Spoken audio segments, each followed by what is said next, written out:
महापालिका आयुक्त सौरभ राव यांनी शहरातील विविध प्रकल्पांची केली पाहणी।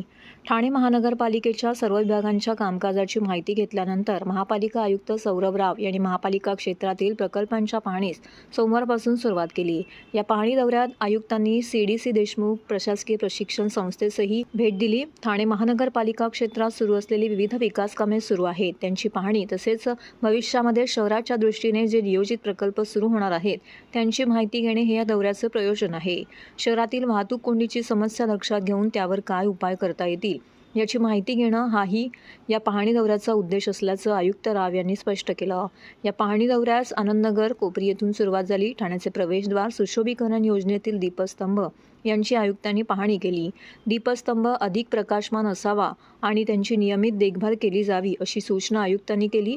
त्यानंतर ठाणे पूर्व सॅटिस योजनेअंतर्गत सुरू असलेल्या उड्डाणपुलाच्या कामाची माहिती घेतली। या कामाच्या पुढील आराखड्याबाबत सादरीकरण करण्याचे निर्देश त्यांनी यावेळी दिले। ज्ञानसाधना महाविद्यालयालगतच्या भुयारी मार्गाची पाहणी केल्यावरती आयुक्तांनी पूर्व द्रुतगती महामार्गालगत तयार करण्यात आलेल्या उद्यानास भेट दिली। त्यानंतर शिवसेना प्रमुख बाळासाहेब ठाकरे स्मारकाला भेट देऊन तेथील कलादालने व व्यवस्था यांची माहिती घेतली। महानगरपालिकेने उत्तम दर्जाच्या सुविधा निर्माण केल्या असून त्यांची निगा व देखभालीचा खर्च निघेल अशा पद्धतीने या वस्तूंची भाडे आकारणी केली जावी अशी सूचना त्यांनी स्थावर विभागाला दिल्या। अशा प्रकारच्या वस्तूंच्या देखभालीची जबाबदारी जाणकारांच्या हाती देऊन तसा रीतसर करारनामा करण्यात यावा असंही आयुक्तांनी यावेळी स्पष्ट केलं।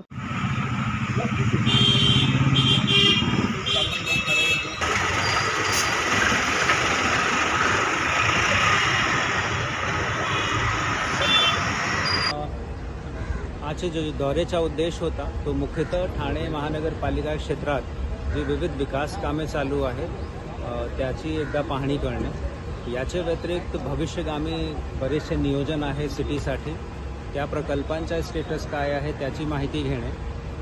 अनेक लोकेशनवर ट्रॅफिक आपला कंजेशन होतो कारण सिटीमध्ये ट्रॅफिक डेन्सिटी खूप वाढली आहे, म्हणून ट्रॅफिक डिकंजेशन करण्याच्या अनुषंगाने काही प्रयोग करता येते काय तो सुद्धा याचा एक उद्देश होता।